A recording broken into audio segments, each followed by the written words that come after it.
This is the address on the paper. This is the right street. This is the right apartment. And there's no one here. The street is empty. Most of the lights in the surrounding apartments are already off.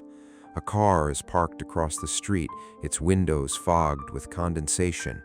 No sound except the hum of some air conditioner rattling on an upper floor. I stand there, keys still in hand, like I haven't decided whether to leave yet. 2 hours driving down from New York, over the bridge, through stretches of highway with no lights at all, to stand in front of a door no one opens. I don't know what I was expecting, but silence wasn't it. I knock. 2 knocks, evenly spaced, not too hard, the kind of knock from someone who doesn't want to wake the whole building, but still wants to be heard. Silence. I knock again. Wait. Count in my head. 5 seconds. 10. Still silence. The door next to it cracks open. An older woman, maybe 60, in a beige robe, hair tied back loosely, looks at me through the gap, chain still latched. Her eyes move from my head to my feet. A stranger, late at night, a mask covering half his face, standing outside the door of a young woman who lives alone. "Can I help you?" Her voice isn't scared, wary but calm, the calm of someone who's lived long enough not to be surprised by much anymore.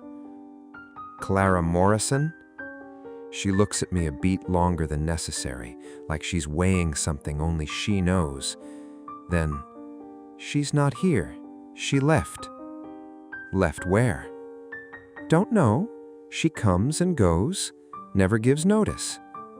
She starts to close the door. I take 1 step, not close enough to threaten, just close enough for my voice to carry.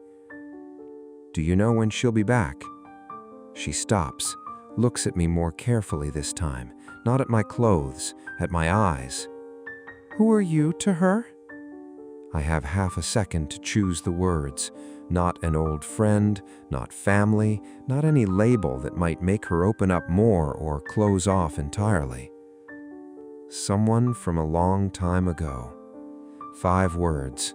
I chose them, and the moment I said them, I realized I'd weighed them more carefully than anything I've said in a boardroom.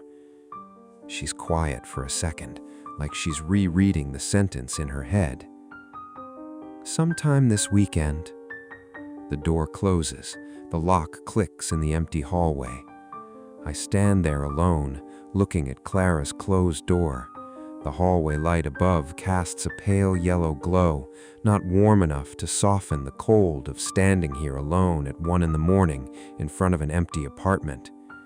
I drove 2 hours to stand in front of a closed door.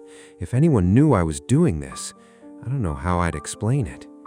Actually, I'm not sure I need to. I just know I can't turn the car back to New York. Not yet. I don't go back to New York. I drive around the neighborhood for a while, no map, no plan, until I spot a small hotel wedged between 2 closed storefronts, the kind of place where nobody notices who comes and goes, no big logo, no doorman, just a neon sign with 1 letter burnt out. The front desk clerk, younger than I expected, looks at me a second too long when I hand over my ID. Not recognition right away, but something about the way I'm standing, the way I hold the mask, makes him pause. Then I see the moment it clicks. I put extra cash on the counter, say nothing. He looks at the money, then at me, then nods, eyes dropping to his screen. Money buys a lot of things. Silence is one of them. I don't like that, but I use it. The room is small, almost bare. A bed, an old wooden desk with a long scratch across the surface, a mismatched chair, heavy curtains to block the streetlight. Nothing like any room I've stayed in over the last 9 years. I set the laptop on the desk, open it. The screen lights up, waiting for the password. I don't type, don't work, just sit there, hands on the keyboard, pressing nothing. I look down at the laptop, a long scratch on the hinge, faded with time, and a small old Naruto sticker, 1 corner peeling, stuck slightly crooked in the top left corner of the lid, like it was applied in a hurry by a not-so-careful hand. I don't look at the sticker long.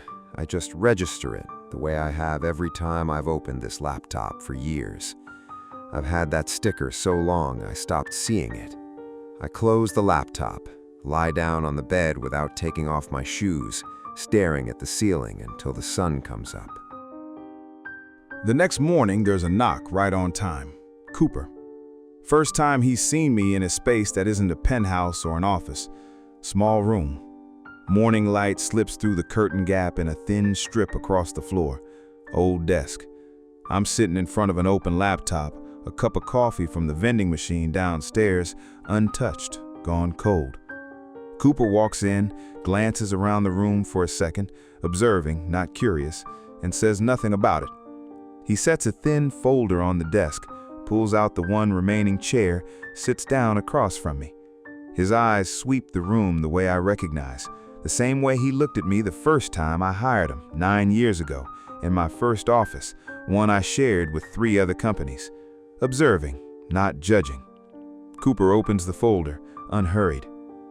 Clara's had that apartment 3 years, he starts, voice even, no wasted emotion. Work, part-time at a small bookstore about 15 minutes walk from her place, and online tutoring in the evenings, mostly English literature for middle and high schoolers. No car, gets around by bus, sometimes borrows her sister Anna's. I sit and listen, don't interrupt. My hands stay flat on the table, not typing, not moving. I listen and say nothing. The way Cooper lays it out, no judgment, no pity, is what lets me keep listening.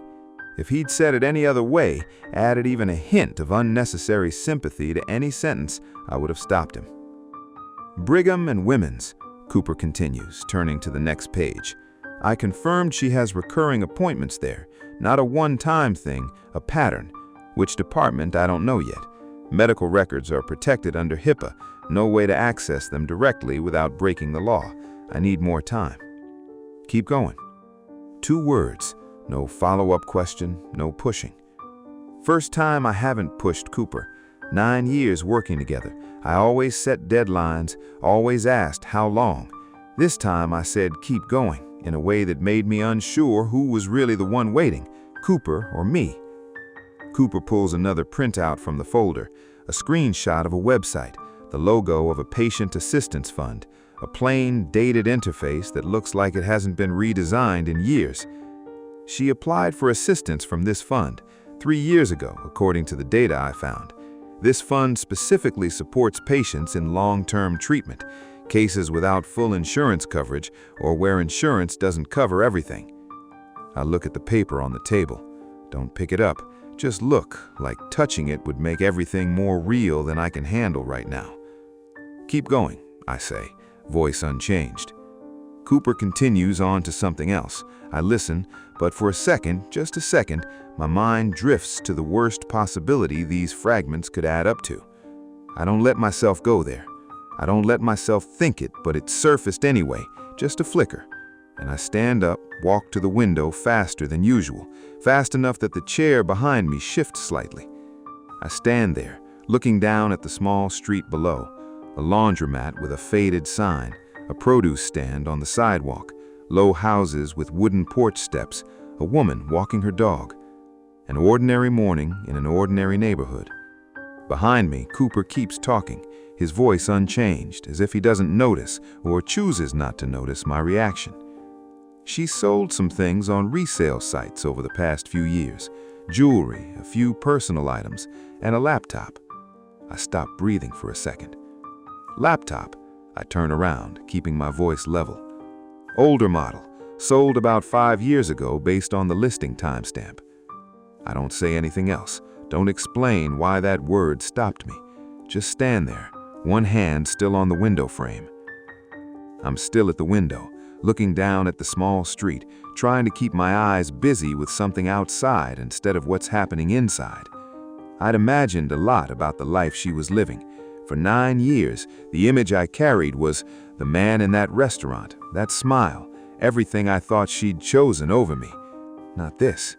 Not a rented room, paid on time, never late. not a laptop sold off just to get by. Cooper closes the folder, stands, straightens his vest, a small, almost unconscious gesture he makes every time he's about to wrap up a meeting. "I'll keep working the hospital angle," he says. "I have a contact in healthcare, unofficial. Could take a few days." "How long?" "As soon as possible."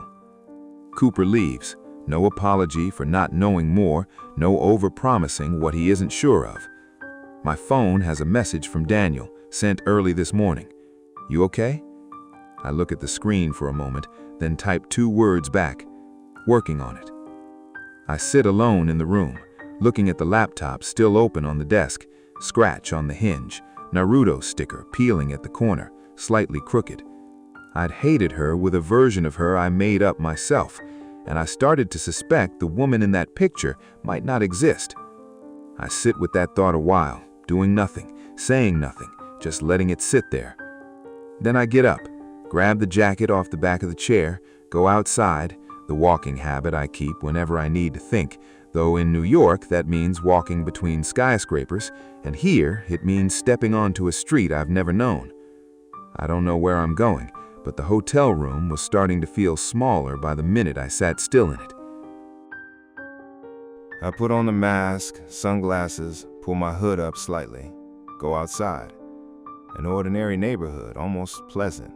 Small houses with low fences, people hurrying to work along the sidewalk, a school bus stopped at the corner, a car horn somewhere in the distance. No one looks at me. No one cares who I am. This isn't Manhattan. This isn't a place I know how to move through, where every glance could be a potential threat to my reputation or safety. But I walk anyway. No clear destination, just following a vague memory of the direction to Clara's apartment. I reach the street where Clara lives. I see her apartment, the door I stood in front of last night, and 2 houses down, a smaller house with flower pots on the front steps, a kid's bicycle leaning against the porch, dried mud still caked on the front wheel from some past outing. Ordinary, simple, nothing that would catch anyone's eye walking by. This is the house Cooper mentioned, the sister and the kid. I stop at the corner, leaning lightly against the lamppost, far enough not to be noticed, close enough to see clearly. I don't get any closer. From inside the house, laughter drifts through a cracked window. A young woman's voice, gentle, mixed with a child's voice, saying something fast and excited, then her laughter following, real, unforced. Then the door opens. Anna steps out, carrying a small trash bag, wearing a thick sweater despite the mild weather, hair tied back in a rush. Behind her, William, in a slightly worn yellow jacket, a backpack on his shoulders, holding a dog-eared paperback comic book. I stand at the corner, watching. Anna looks younger than she probably is, bright-faced but with a tiredness underneath, the kind that comes from juggling too many things for too long. Not a bad day tired, but an accumulated one. William says something, pointing at the bicycle. Anna bends down to listen, answers him gently, ruffles his hair, then straightens up and continues toward the trash bin at the curb. Clara's sister. Anna, Cooper said the name. She looks like a sister in some way I can't quite pin down. William runs to grab the bike leaning against the porch. He pulls it out, starts to climb on, then stops. The back tire is flat. He looks at it for a moment, glances at Anna standing a few steps away, says nothing. He pushes the bike back inside himself, leans it against the wall, and walks back to where he was. I keep watching, not looking away. The kid doesn't complain, doesn't whine. Flat tire, push it back inside, deal with it. I recognize that pattern. A man steps out from the house, tall, short hair, sleeves rolled up. Must be Marcus. He puts a hand on Anna's shoulder, says something that makes her laugh, a light laugh, familiar, the kind shared between two people used to mornings like this one. I watch the scene. For a second, just a second, an image from 9 years ago flashes through my mind. Through a restaurant window, yellow light, two people sitting across from each other. I push it away immediately. Just a second. I don't let it stay any longer. The phone in my pocket buzzes. I pull it out. Reeves. I pick up. His voice is tense from the first word. A problem with a deal in its final stages. Needs my decision by 6 tonight. Can't be delayed any further. I look back toward the house. The door is already closed. Anna and William have gone inside. Only a dog barking somewhere and traffic noise from a bigger street behind it. I'll call you back in 10 minutes, I say, and hang up before Reeves can object. I stand at the corner, doing nothing, just standing, phone still in hand, eyes on the closed door. This is the first moment in the episode, maybe in years, that I'm standing between two things and don't know which to choose. That makes me angry at myself, a low, simmering anger, not directed at anyone in particular, just at this unfamiliar feeling itself. I stand there a little longer, then decide, not really a decision, just a shift of my feet. I don't stay at the corner, don't head back to the hotel, don't call Reeves back like I promised. I walk into a small grocery store nearby, the neighborhood kind, not too big, fluorescent lights a little too cold, the smell of fresh bread mixed with produce. I go in for no particular reason. Buy a cup of coffee from the self-serve machine, the cheap kind in a thin paper cup. I stand near the aisle between two shelves, take a sip of the watery coffee. Then I see William. For 9 years, I never hesitated. 9 years I knew what I wanted and went straight for it. Standing on a street corner in Philadelphia, looking at a closed door, I realize I'm hesitating, and that makes me angrier at myself than anything she ever did. I step back out of the store for a moment, sit in the rental car parked nearby, window halfway down, and call Reeves back. The call is quick, cold, precise, no room for feeling. Reeves can handle the rest himself. I hang up, set the phone on the passenger seat. I'm always like that with work. Fast, precise, no explanation needed. That's never changed. I look at the store entrance through the windshield, then get out, go back inside. William is standing in front of a small toy display near the exit, the kind of rack with cheap knickknacks, candy, small trinkets.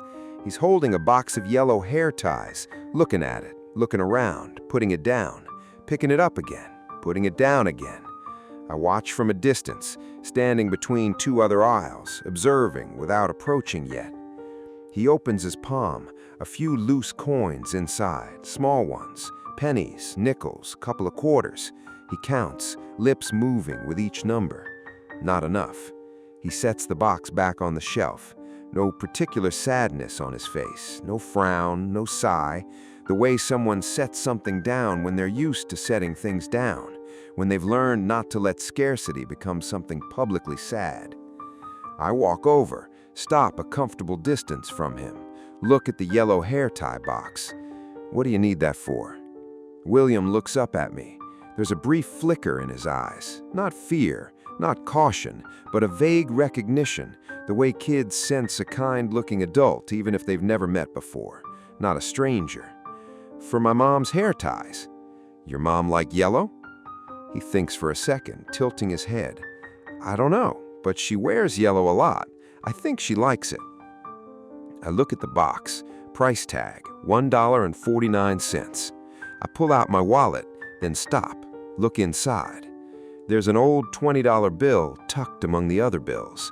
I look at it for a second. I don't take that one. I take a different one, newer, flatter. That enough? I hold the bill out. The boy looks at the money, then at me, shakes his head slightly. I don't take money from strangers. I'm quiet for a second, a little caught off guard. Then I laugh softly, a short exhale of a laugh. You're right. I set the bill down on the shelf next to the box and walk away, not looking back to see what he'll do with it. Behind me, I hear William pick the box up. I don't hear him take the bill, just the rustle of the plastic packaging. I don't turn around to check. First time a kid has refused my money. I don't know why that satisfies me more than anything else this week. I walk to the counter to pay for a second cup of coffee, forgetting I already had one. Turning around, I see William standing at the exit, hair tie box clutched in his hand, looking at me. "You like Naruto?" I stop. "Why do you ask?" "'Cause you had a Naruto sticker on your laptop the other day." I look at the boy for a moment, trying to piece together what that sentence means. "Yeah," I say, just one word. William nods, a satisfied look on his face, like he's just confirmed something important to himself. Then he turns and runs outside, the automatic glass doors sliding open for him. I stand at the store entrance, watching William run off down the sidewalk, the yellow hair tie box swinging in his hand. That kid knows I like Naruto from a sticker. I don't know what that kid likes. I never asked. Later, I'd remember that and realize I was worse than I thought. I walk out of the store, slow steps on the sidewalk, the thought still trailing behind me. What I didn't know then was that kid's name, what he liked, why he was buying yellow hair ties for his mom, and who the woman he calls mom really is. I keep walking, not explaining it to myself any further, letting the question drift off with my steps. Late afternoon is settling in, the light shifting to a pale orange, street lamp shadows stretching long across the sidewalk. I'm about 50 meters from Clara's apartment. I'm not deliberately waiting. I tell myself I'm waiting for a call from Cooper, though the phone stays silent in my pocket. I get into the rental car, shut the door, watch Clara's apartment through the windshield. I sit there, don't leave. I'm sitting in the rental car, engine off for a while now. Late afternoon is fading into evening, the light outside shifting minute by minute, from orange to gray, from gray to the pale blue of the last edge of dusk. I sit there, not deliberately waiting. I tell myself I'm waiting for Cooper to call, but I don't leave. The small town outside the windshield stays ordinary, quiet. A few people walking home from work, street lights clicking on one by one down the block. A yellow taxi slows, then stops on the street, not far from where I'm parked. The door opens. Clara steps out. She's wearing a dark blue coat, thin fabric, thinner than tonight's cold really calls for, a small bag on her shoulder. Her hair's tied back, quickly, carelessly, like it was done in a rush before leaving somewhere. I stop breathing. Not because she looks beautiful or looks bad, but because she looks like someone holding her spine straight through sheer will, every step deliberate, more careful than an ordinary person walking on flat pavement needs to be. I watch her, both hands still on the wheel, even though the engine's been off for a while. Not watching like an investigator, not looking for evidence, watching like someone seeing something with no word for it yet. Clara turns back to pay the driver through the window. She opens her wallet, looks inside a second longer than a simple cab fare requires, then closes it, face unchanged, like it's just routine. I see that gesture. Don't explain it to myself, just see it. She walks to Anna's door, not her own apartment 2 houses down, and knocks. Anna opens it almost instantly, like she'd been standing right behind it. She hugs her sister. Not a polite, brief hug between relatives who haven't seen each other in a while. This is the hug of someone who's been worried for hours and is now seeing the other person still standing, still here, still breathing. Clara lets Anna hold her. Her own hands rest lightly on Anna's back, not gripping tight, like someone used to receiving other people's worry, but who hasn't quite learned how to give it back in full. I watch through the windshield, not blinking. 9 years ago, I built an image of the life she was living, better than mine, easier than what we'd had. I needed that image to keep going, to stay angry, to work, to succeed, to prove something to someone no longer around to see it. The woman who just stepped out of that taxi isn't the woman in that picture. The woman in that picture lived by choice. This one lives by will. I sit with those 3 lines a moment, letting them settle, not rushing into any other thought. Anna's door is still open. William runs out from inside, bare feet on the porch tile, sees Clara, shouts, "Aunt Clara!" and throws himself against her legs like a small gust of wind. Aunt Clara, Anna's son. Right. I watch Clara bend down, wrap her arms around William, one hand smoothing his hair, a completely natural gesture, unthinking, unperformed, the kind you only get from repeating it hundreds of times before. And for the first time this episode, in many episodes, I see Clara smile. Not a polite smile, not the smile at a check-in table at some gala where every smile gets measured and weighed. The smile you give a child, quick, warm, real, nothing behind it but itself. I watch that smile and can't look away. Then I realize my hand is gripping the steering wheel so tight my knuckles have gone white, veins standing out under the skin. Don't remember when I started. Clara straightens up, one hand still on William's shoulder. She says something to Anna, her voice not loud enough for me to hear from this distance, just her lips moving and Anna nodding back. Clara looks around the street, her eyes sweep once, naturally, almost a habit, the kind of glance people give before stepping inside. Nothing unusual about it. Doesn't land on where I'm parked. She turns, walks toward her own apartment a few steps away, unlocks the door, steps inside. The door closes behind her. A few seconds later, a light comes on behind the thin curtain of the first-floor window. I don't move. My phone buzzes in my jacket pocket. Reeves, second time. I look at the screen, don't answer. It buzzes a third time. This time I pick up, his voice immediate, no greeting. Needs me in New York in person tomorrow morning. Can't handle this remotely anymore. The board is demanding it. I look up at the window of Clara's apartment, the light still on, a shadow moving behind the thin curtain. I'll be there, I tell Reeves, my voice flat. I hang up, set the phone down on the passenger seat. I came here to find answers. I haven't found them, but I found something else, something I wasn't prepared for. The woman in that lit room isn't the one I hated, and that, somehow, makes everything a lot more complicated.